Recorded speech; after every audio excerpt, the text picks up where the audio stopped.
টগবগে তরুণ যুবক ছোট্ট একটি স্কুটারে চড়ে ছুটছেন বিমানবন্দরের এ প্রান্ত থেকে ওই প্রান্তে। ওয়াশরুম থেকে রেস্টুরেন্ট সব জায়গাতে চলছে তার চিরুনি অভিযান। অনেকদিন ধরে রেমিটেন্স যোদ্ধাদের হয়রানি, লাগেজের মাল চুরি, যেখানে অনিয়ম সেখানে ছুটে যাচ্ছেন তিনি। সব অনিয়ম দূর করার জন্য তিনি যেন উঠে পড়ে লেগেছেন। বলা যায় চোর বাটপারদের সবাইকে দৌড়ের উপরে রেখেছেন, যার এমন তৎপরতা পাল্টে গেছে পুরো বিমানবন্দরের চেহারা। তিনি শাহজালাল আন্তর্জাতিক বিমানবন্দরের নতুন নির্বাহী ম্যাজিস্ট্রেট KM আবু নওশাদ। নির্বাহী ম্যাজিস্ট্রেট হিসেবে যোগদান করেই প্রথম দিন থেকেই মাঠে নেমে পড়েন। দুর্নীতিবাজ, চাঁদাবাজ, রাজনৈতিক ফটকাবাজদের জন্য হয়ে ওঠেন আতঙ্কের নাম। এর মধ্যে দেশে বিদেশে বেশ প্রশংসা কুড়িয়েছেন। ফেসবুক জুড়ে চলছে ঝড়।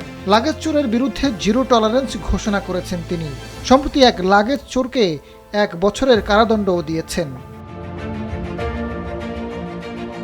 গেল 3 নভেম্বর সৌদি আরব থেকে ফিরলেন প্রবাসী আরমান হোসেন। কৌশলে নিয়ে গেলেন US বাংলার অন্য 2 যাত্রীর লাগেজ। ভুক্তভোগী যাত্রীদের অভিযোগের ভিত্তিতে শুরু হলো তদন্ত। US বাংলা কর্তৃপক্ষ 21 দিন যাচাই বাছাই করে নিশ্চিত হয় লাগেজ বাইরে থেকে নয়, বিমানবন্দর থেকেই অন্য কেউ নিয়ে গেছে।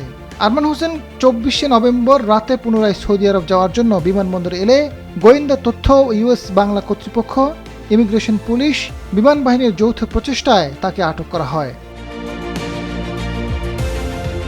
ম্যাজিস্ট্রেট কোর্টে সিসিটিভি ফুটেজ দেখানোর পর প্রবাসী আরমান নিজের অপরাধ স্বীকার করেন।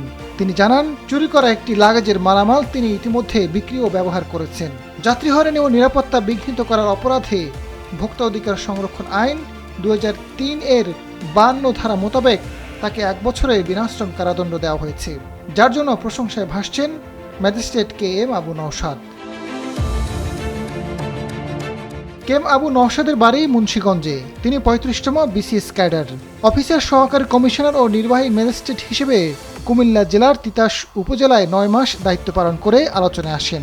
সেখানে অবৈধ শ্যালো ইঞ্জিন চালিত ড্রেজার দিয়ে ফসলি জমি কেটে বালু বিক্রিকারীদের বিরুদ্ধে অভিযান, সরকারি জমি দখলকারীদের বিরুদ্ধে অভিযান চালিয়ে জমি উদ্ধার, দ্রব্যমূল্য নিয়ন্ত্রণ, বাজার মনিটরিং করে বেশ প্রশংসা পেয়েছেন।